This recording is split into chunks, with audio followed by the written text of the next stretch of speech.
Much more I'd like to talk about, but I'm here to actually introduce the man himself, Mr. Nigel Farage.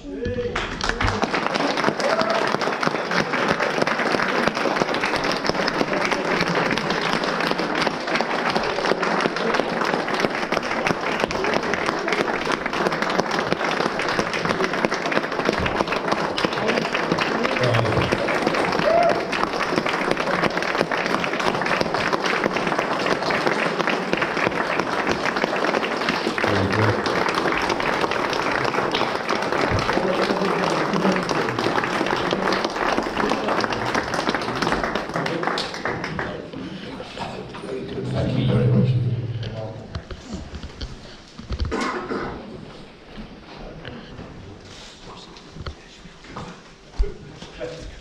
Good afternoon, everybody. Well, guess who's back? Back again.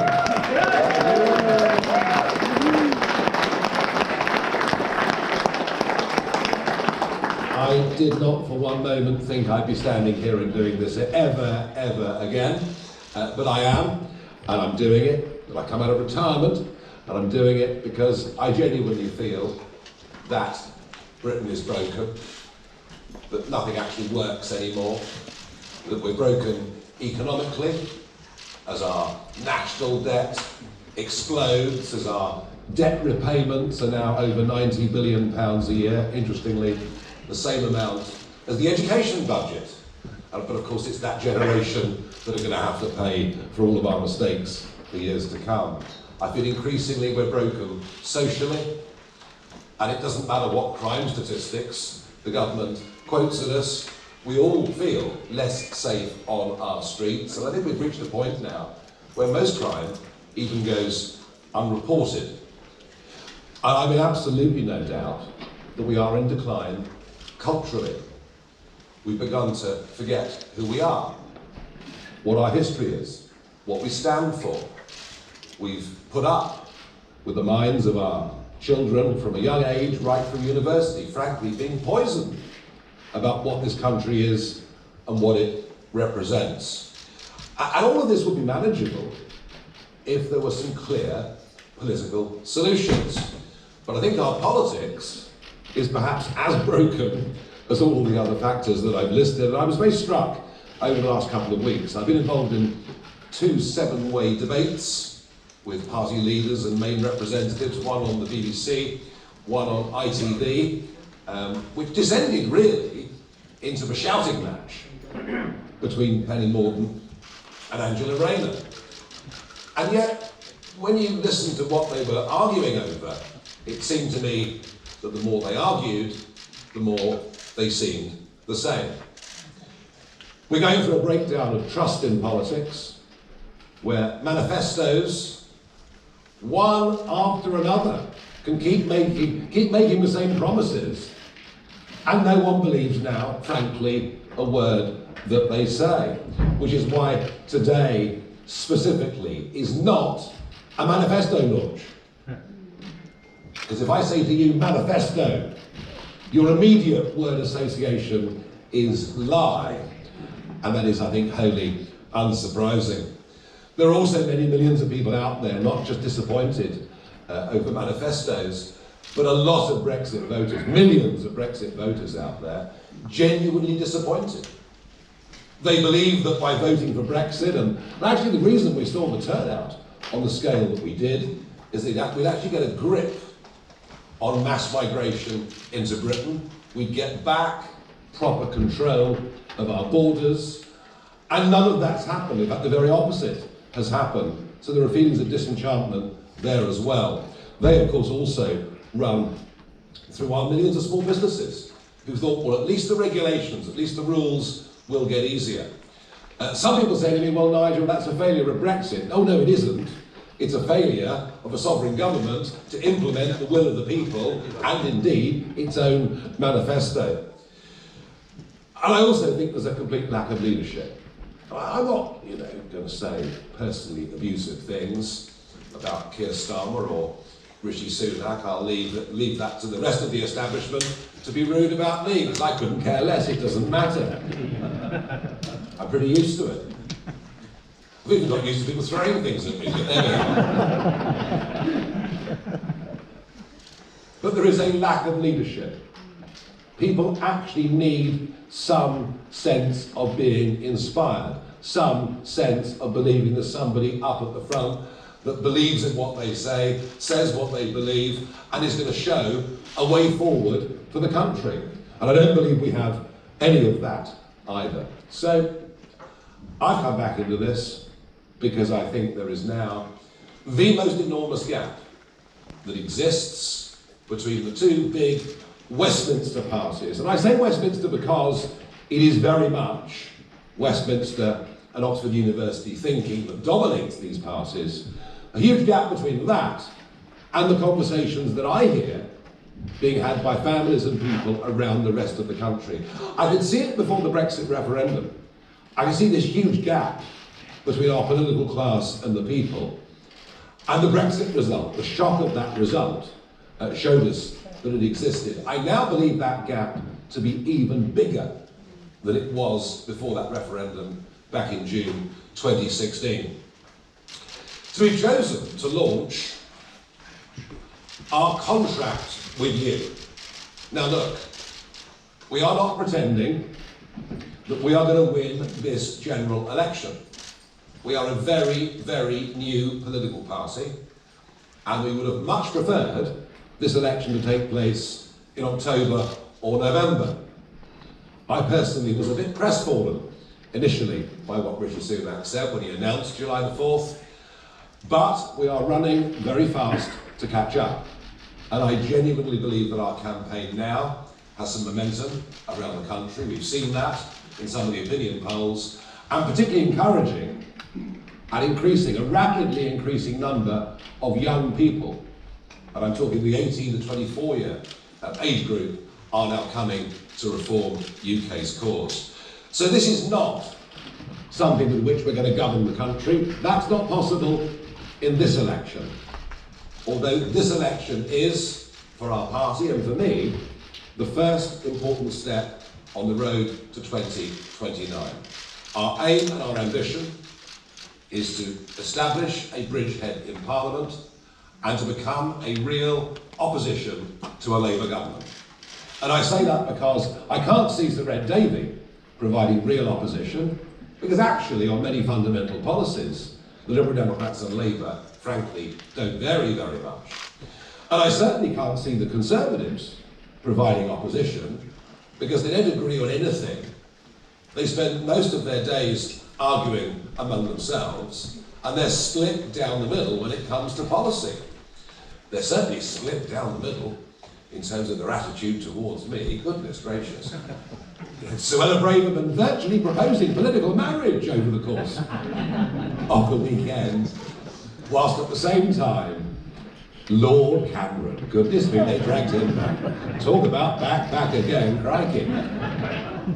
And we had Lord Cameron generally being fairly abusive. And that sums up where the Conservative Party is. So we're a party that knows what we believe in. We get the fundamental principles of what we're about.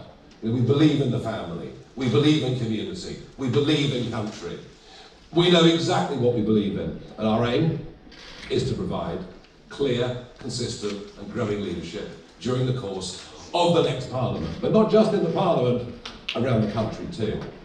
And it's my aim that we turn this into a big, genuine mass movement of people, and I believe that that is actually highly achievable. So we've chosen to launch our contract in Wales, which seems highly, highly appropriate. After all, Labour have been in power here since 1997.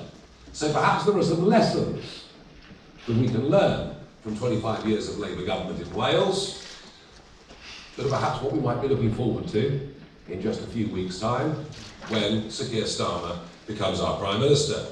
In Wales, taxes are higher. Yes, they are. Council tax is higher, on average about £500 per median property, than it is in England. Interesting, isn't it, that when the question is being asked of Starmer and others on council tax in England, they precious little to say. So the people in Wales pay more taxes, and spending per capita is higher in Wales than it is in England. There's more money being spent on you, on public services, than there is on the other side of the bridge. And it's interesting to think, isn't it, that those debates I've been in, all anybody seems to talk about is more investment in the NHS, more investment in our public services, by which they really mean they're going to spend more of your taxes. And perhaps that wouldn't matter if it led to better delivery. But the figures in Wales are truly astonishing, and Gareth talked about this just a moment ago. You know, waiting times in Wales on the NHS are exactly 50% longer than they are on the other side of the bridge. Education, which has drifted in Wales rapidly in a leftward, PC, woke direction, and you can just look at the OECD tables on English, mathematics, any subject you like, you'll see that Wales has fallen further behind England. Not personally that I believe England's very good. And a Labour government in Wales reduces your freedoms, reduces your choices, ends right to buy and many other schemes which damage aspiration, particularly for young people who want to get on. And of course, the crowning glory of 25 years of Welsh government in Wales, the imposition of 20-mile-per-hour speed limits. Well, it led, didn't it, to one of the most astonishing petitions you've ever seen. The percentage of Welsh people that signed that petition. Well, I mean, I've never seen a petition actually quite like it, although, of course, we're rather used to all of that with you, Les, and Mr. Khan up at the other end of the country in London. So it gives us some idea, 750,000 a year. And when you look at those that have come and stayed, it's incredible to think that 1 in 30 people on the streets of Britain today have come here in the last 2 years alone. Never before in history have we ever seen literally anything like it. And as for Labour, well, it's extraordinary that they launched their manifesto with their 6 key priorities, not even mentioning immigration, not even mentioning the impact on people's lives. So we want to have a proper, honest debate about it, and we believe that an overall freeze on net migration numbers is what we need for a few years to help us at least try to catch up. We also have to say it's only right and proper that you only get benefits in this country once you've been here for 5 years, obeyed the law, and paid your taxes.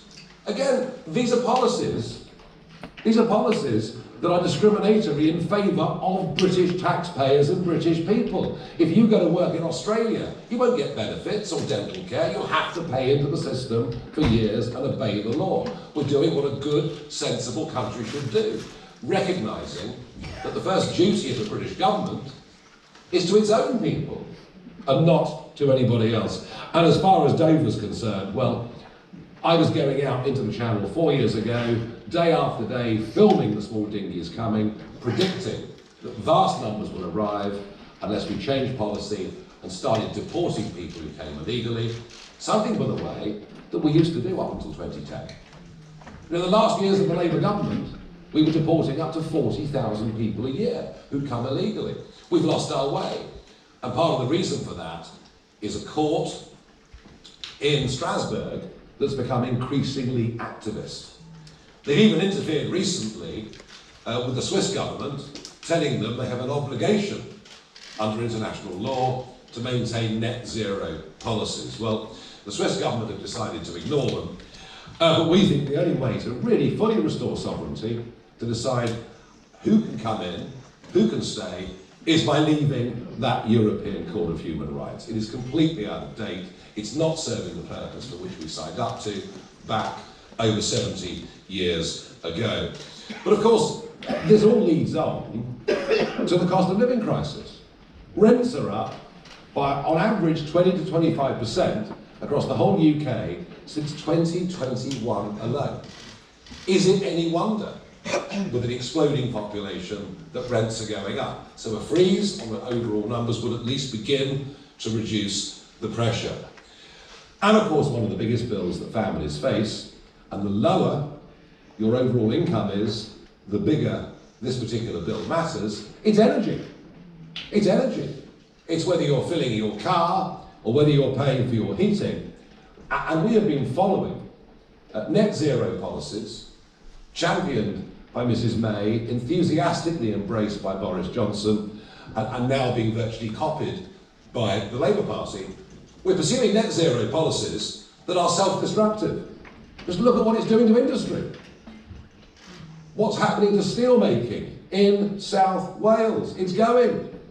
But somehow government thinks that's good because we reduce the amount of carbon dioxide that we emit. But we don't.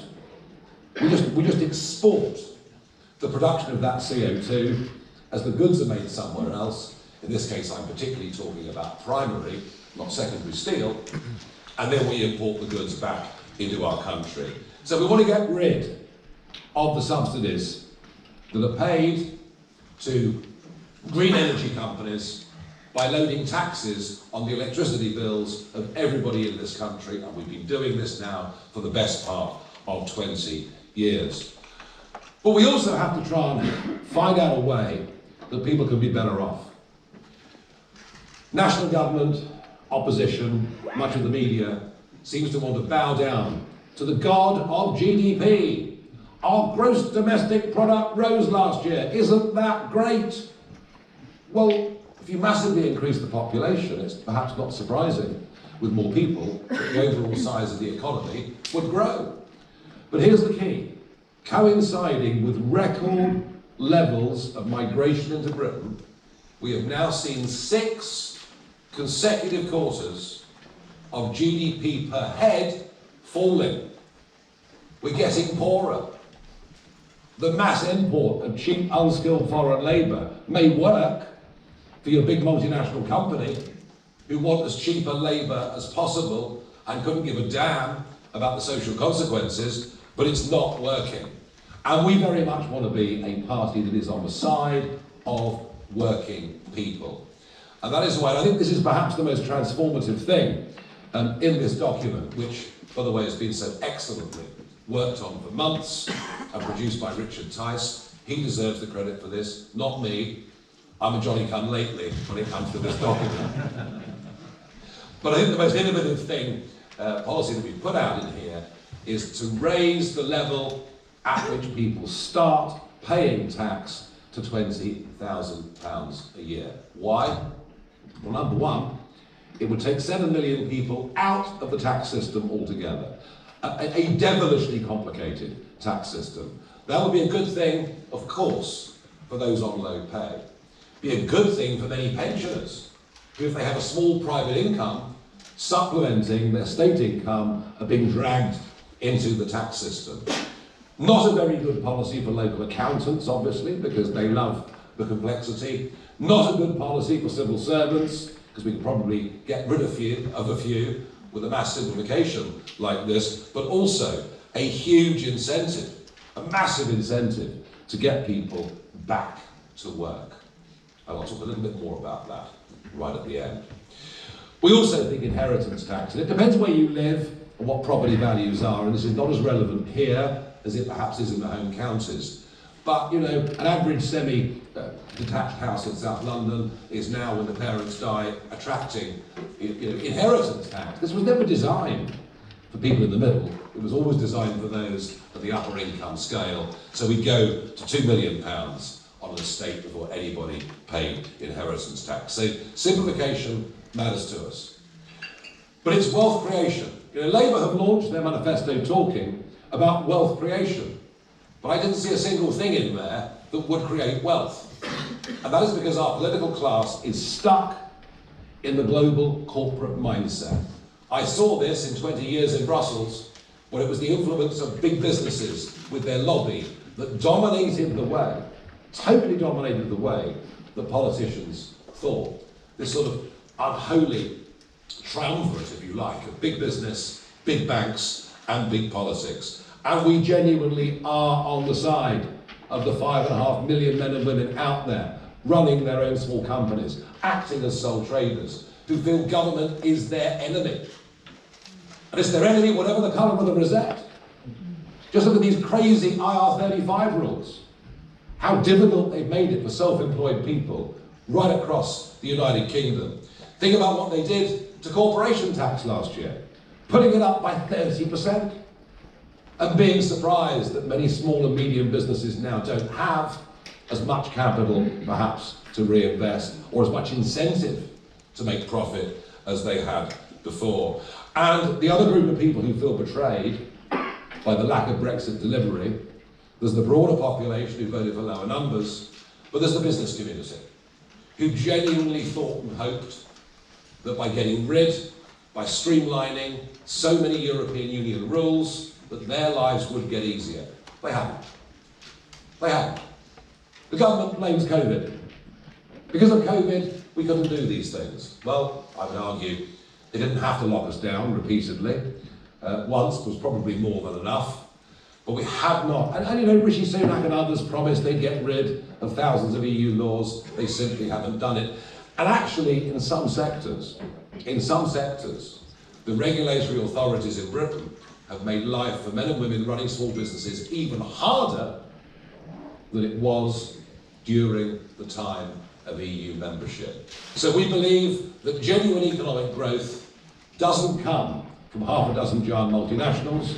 It comes from the simultaneous actions of hundreds of thousands of people, millions of people, deciding they're going to have a go. And of course, these people don't benefit on holiday pay, they don't benefit on sickness pay. These actually really, economically, these men and women are the heroes of the country. They deserve encouragement, and the more people that do it, the greater the wealth that we will create. And we need wealth. Of course we need wealth. And one of the areas where we need to spend money is defence. I can't think the world has been in a more perilous place at any point in my lifetime. I was born after the Cuban Missile Crisis, just to clarify. And frankly, this balmy idea of saying we're going back to national service. Oh no, we're not. All we're going to do is take 30,000 young people and at vast expense give them a year's training. What we ought to be doing is saying, look, there were 100,000 people in the army in 2010. There were 72,000 people in the army now.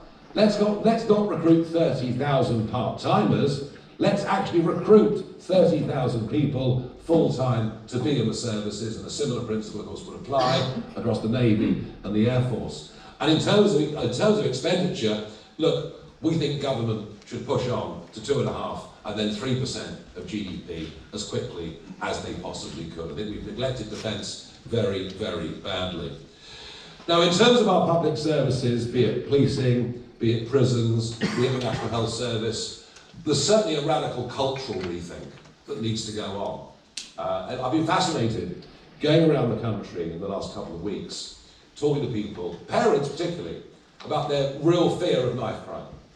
Growing fear of knife crime.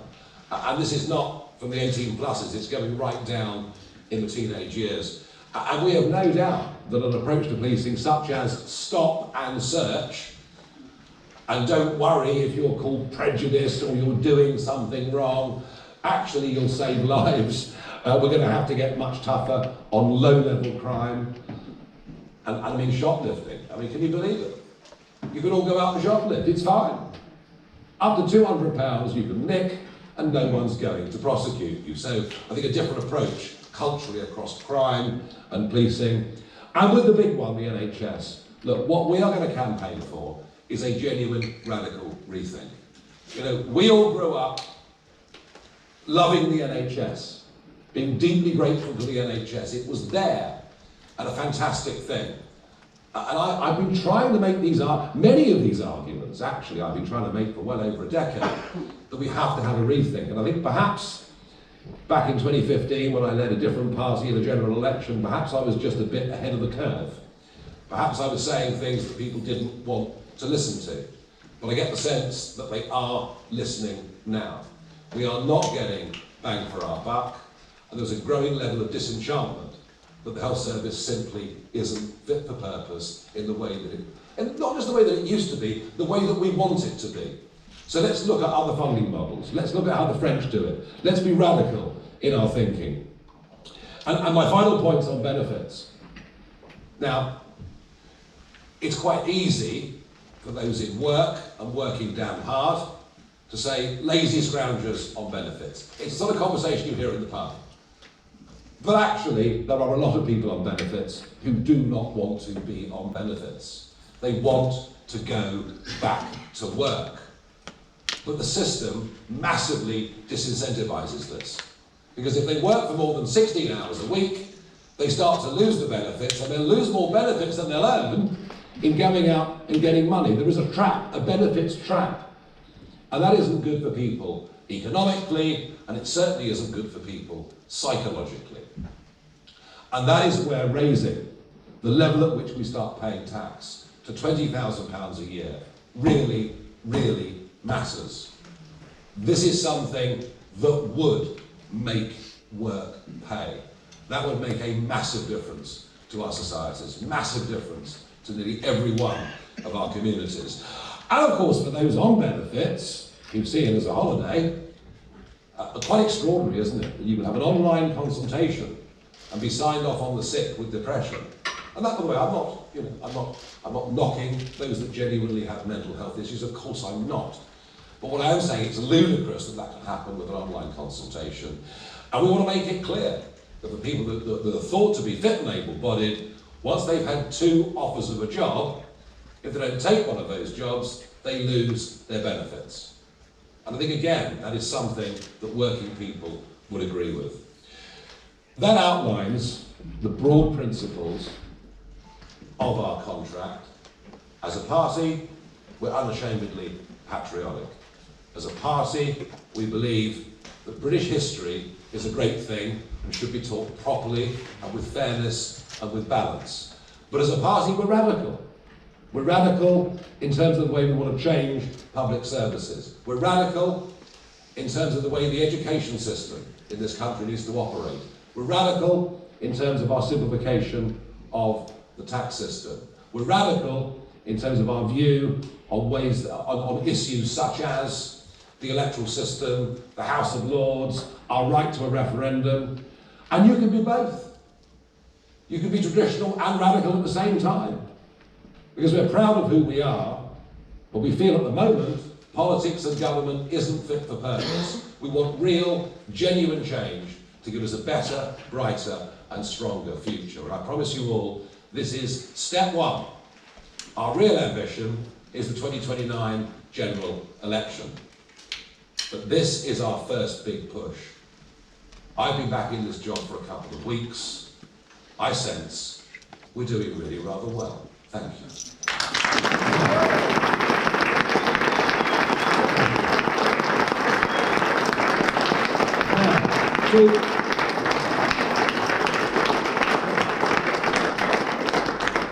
Now, I was asked to do the easy bit today. I was asked to give you the vision. I'm Mr. Nice today.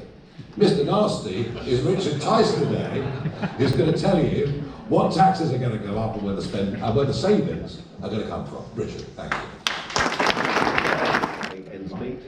Those who are trapped on benefits, and I mean trapped, they can't get off because you work for more than 16 hours a week, they take the benefits away. We're aiming at those people. We're aiming at people who would like well-paid jobs in the manufacturing sector.